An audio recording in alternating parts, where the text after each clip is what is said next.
अगर आईएएस बनने के लिए, आईपीएस बनने के लिए सैक्रिफाइस करना नहीं पड़ेगा, अगर उसके लिए आपको त्याग नहीं करना पड़ेगा, तो आज पूरे इंडिया में हर घर में आपको आईएएस आईपीएस मिल जाएंगे.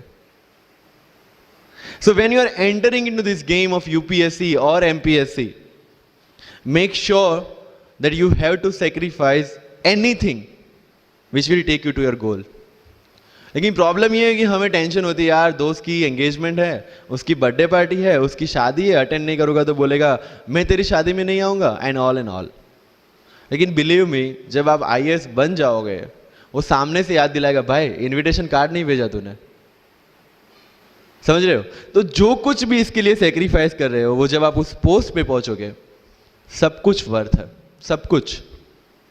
ये जितने भी फोटोग्राफ्स लगे हैं, सर ने जैसे बताया कि जितने भी इंसान सक्सेसफुल हुए, अगर आप उसकी लाइफ स्टोरी देखेंगे तो कहीं ना कहीं एक मोमेंट आता है जहां पे वो इंसान की जो स्ट्रगल है वो पीक पे हो जाते हैं.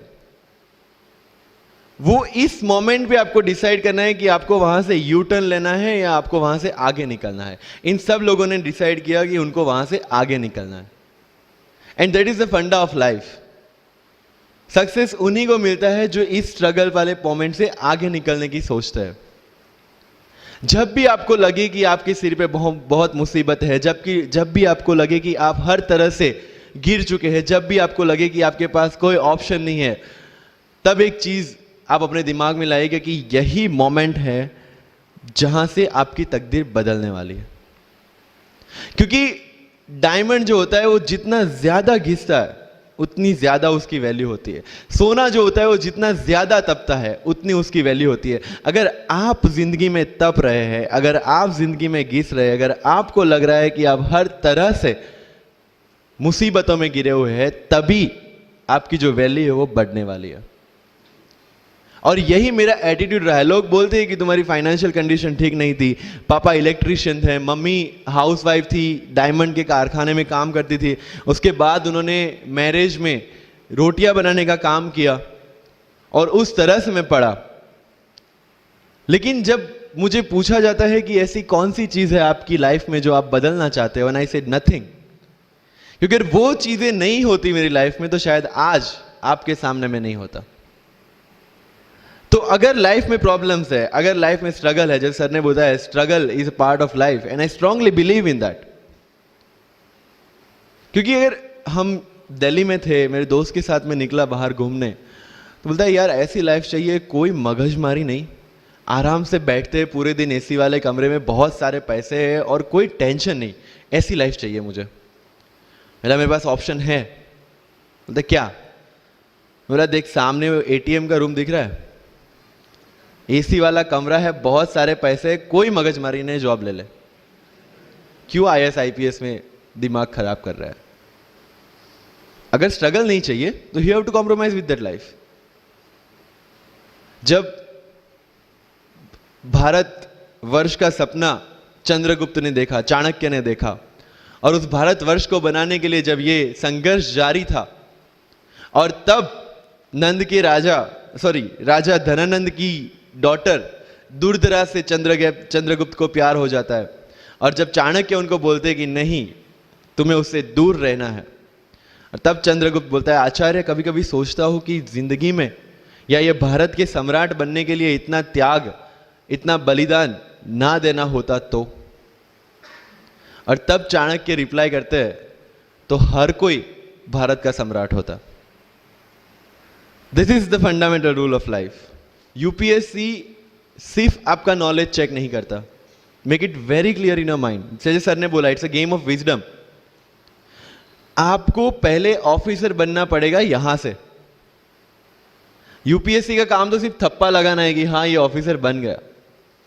जितने भी आईएएस आईपीएस ऑफिसर्स को आप मिलोगे, you will realize this thing कि ऑफिसर वाली क्वालिटीज इसमें पहले से है. आप जब प्रिपरेशन स्टार्ट करते हैं तभी से समझ लीजिए कि आपकी आईएएस और आईपीएस की ट्रेनिंग भी स्टार्ट हो गई. बिकॉज जो क्वालिटीज आपको चाहिए as an officer, as an IAS, as an IPS, क्या क्वालिटीज चाहिए? फर्स्ट ऑफ ऑल कॉन्फिडेंस, कि जब आप उस सीट पे बैठते हैं, आपके सामने कोई भी क्वेश्चन आएगा, you will be able to handle the issue. ये कॉन्फिडेंस लेके आपको उस सीट पे बैठना है. यही कॉन्फिडेंस चाहिए when you start the preparation. Decision making, अगर हर एक टॉपिक पे आप हर एक कोई को पूछने जाते हैं भाई इसमें कौन सी बुक पढूं, इसमें क्या पढूं, इसमें क्या करूं, then you are not suitable for this exam. आज मेरे पास काफी मैसेजेस आते हैं, sir please give me your strategy. I am sure आप में से काफी लोगों ने किसी टॉपर्स को पूछा होगा, please share your strategy. Why? हर एक की स्ट्रेटजी अपनी खुद की होती है। अगर आज 990 लोग यूपीएससी में सिलेक्ट हुए तो यू विल गेट 990 स्ट्रेटजीज, क्योंकि हर एक की स्ट्रेंथ और हर एक की वीकनेस अलग है। You have to understand this. आप कभी डॉक्टर के पास जाते हैं बीमार होके, और कभी डॉक्टर को यह बोला है सर जो आगे वाले पेशेंट को दी ना मुझे वही मेडिसिन चाहिए। डिड यू से लाइक दैट? नो, क्योंकि उसकी बीमारी अलग है, मेरी बीमारी अलग है। सेम चीज विथ यूपीएससी, आपकी स्ट्रेंथ और आपकी वीकनेसेस अलग है, किसी टॉपर की स्ट्रेंथ और किसी टॉपर की वीकनेसेस अलग है। Why should I walk on the same path, जबकि मुझे पता है कि वो मेरे लिए बना ही नहीं। I have to create my own path. मेरा यूपीएससी का जो बुक लिस्ट है वो अगर आप देखेंगे ना तो यू विल फाइंड कि ये completely out of the box book list है। मैंने कभी लक्ष्मीकांत नहीं पढ़ी। आई नो यूपीएससी फ्रेटर्निटी के लिए ये बहुत बड़ा स्टेटमेंट है। I never read Shankar IAS, I never read Yojana, I never read Kurukshetra. I didn't do writing practice for mains. मैंने मेंस में GS2, GS3, GS4 का एक एक पेपर, एक ऐसे और ऑप्शनल का एक एक पेपर लिखा है। That's all about my writing practice, because I knew what are my strength and what are my weaknesses. Mains में 3 चीजें होती है, hand writing, speed and content. When I was so sure about my handwriting and my speed, why should I waste my time on writing the papers? Instead of that, I focused on improving my content. Getting my point? So if you are the aspirant की जिसको लगता है कि 3 घंटे में मेरे से paper finish नहीं होता, then go for writing practice. Then write as much as you can because you need that. But किसी टॉपर ने 50 पेपर लिखे हैं, 3 टेस्ट सीरीज ज्वाइन किया है, इसलिए मुझे भी करना पड़ेगा। No, that is not the rule in UPSC. किसी ने ये टेस्ट सीरीज ज्वाइन की, मैं वहां चला गया, किसी ने वो टेस्ट सीरीज की, मैं वहां चला गया। No, you have to create your own path and this was the biggest part of my UPSC preparation. सुनो सबकी, करो मन की। This is applicability of your mind, क्योंकि आपकी स्ट्रेंथ, आपकी वीकनेस आपसे ज्यादा अच्छा कोई नहीं जानता। आपके पेरेंट्स भी नहीं, आपका सबसे क्लोज टीचर भी नहीं। आपको 3 बार चीजें पढ़ के समझ में आती है, किसी को 5 बार पढ़ के समझ में आती है, किसी को 1 बार समझ में आ जाती है। But I want follow the same path जो आगे लोगों ने फॉलो किया है, वो मेरे लिए बना ही नहीं है। I have create my own path. Getting my point? Yes और नो? सो जो मजदूरी है वो सड़क पे एक इंसान 12 घंटे गड्ढा खोद के भी करता है, और एक टॉप कंपनी का सीईओ भी 12 घंटे दिमाग चला के मेहनत करता है। लेकिन how he is different from that person on the road?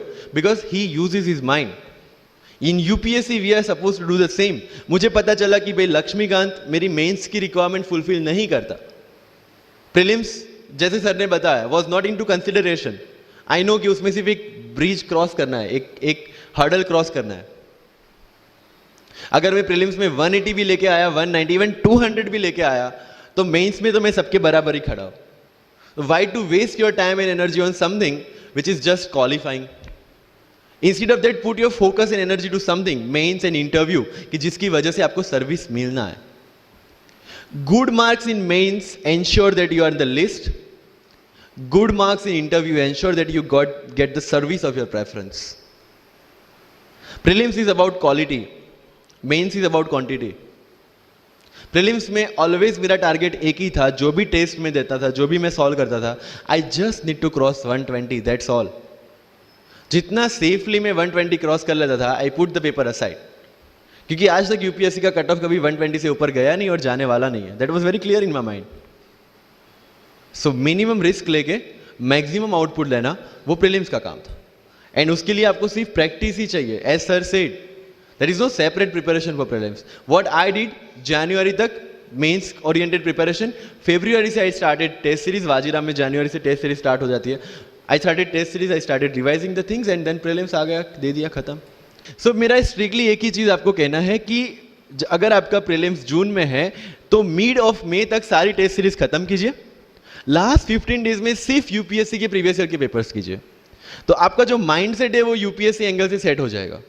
जो पर्सनालिटी टेस्ट लास्ट में यूपीएससी लेता है, इंटरव्यू नहीं है वो, we consider it as interrogation. Interview को इंट्रोगेशन लेके चलता है, वहां पे पूछताछ होगी नहीं। अगर यूपीएससी के इंटरव्यू में 10 में से 9 क्वेश्चन के आंसर भी आप सॉरी सर और sorry ma'am I don't know कह के देते हैं, उसका कोई इंपैक्ट नहीं पड़ता। इंपैक्ट पड़ता है वो 9 क्वेश्चन न आने का प्रेशर आप कैसे हैंडल करते हैं। आपके पसीने छूट जाते हैं या आप वही टेम्परामेंट के साथ इंटरव्यू कंटिन्यू करते हैं। मार्क्स उस चीज के, मार्क्स है आपकी सोच के। एक ऑफिसर के तौर पे जब आपको आईएएस या आईपीएस की सीट पे बिठाया जाएगा, how will you treat the citizens of this nation? What will be your attitude to each and every person who is going to come and meet you? These things are being tested during UPSC interview. और इस सारी journey में अगर सबसे important कोई चीज है तो that is your learning attitude, और not for UPSC, for life even. Because when I am speaking in front of you in Hindi and English, to be very clear, I belong to rural background of Gujarat, और मेरा study जो हुआ है वो पूरा Gujarati medium में हुआ है, गवर्नमेंट स्कूल में। 12th तक का स्टडी मेरा गवर्नमेंट स्कूल में हुआ है, गुजराती बोर्ड में, गुजराती मीडियम में। And yet I can give my UPSC interview in English in Delhi and score such marks. Where did it come from? कहां से आता है ये? मुझे अभी भी याद है, मेरा college National Institute of Technology Surat था, जहां पे मेरे साथ जो पढ़ने वाले बच्चे थे वो सारे सीबीएसई आईसीएसई वाले थे, और मैं एज ए एलियन वहां पे पहुंचा था, क्योंकि तब मुझे पता चला कि मैकडी जैसा भी कुछ है और उसमें बर्गर जैसा भी कुछ मिलता है। That was my first exposure to any metro city.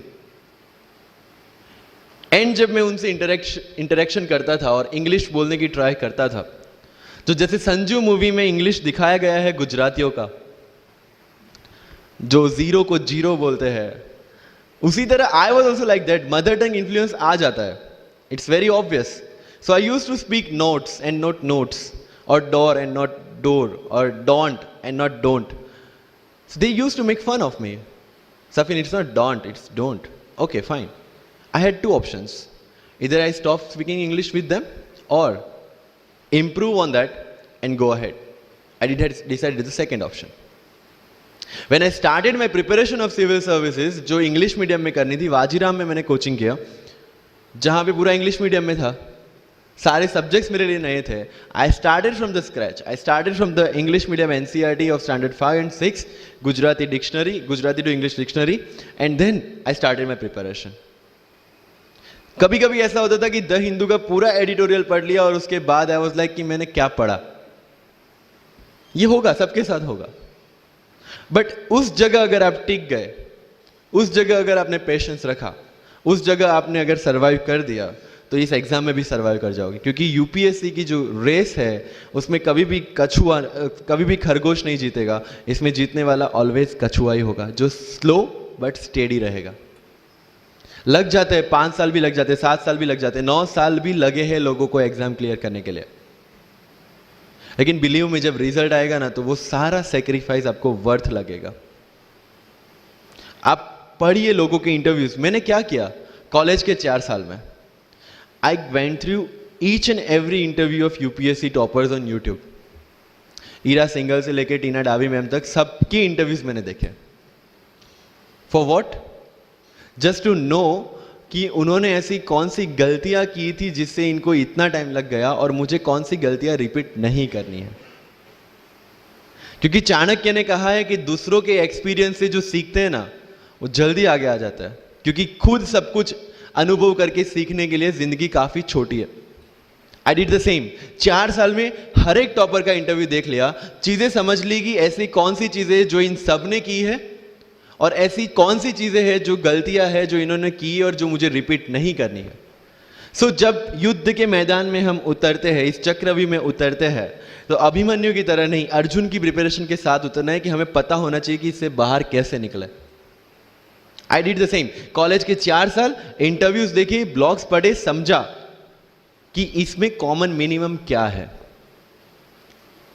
वो जो कहानी अगर आपने सुनी हो कि शार्पनिंग द एक्स, रोज अगर आप पेड़ काटने के लिए जाते हैं तो you have to sharpen your axe, otherwise day by day आपकी जो एफिशिएंसी है वो कम होती जाएगी। 4 years in my college I sharpen my x, जिससे 1 साल में मुझे कहीं पे रुकना ना पड़े। This was the strategy.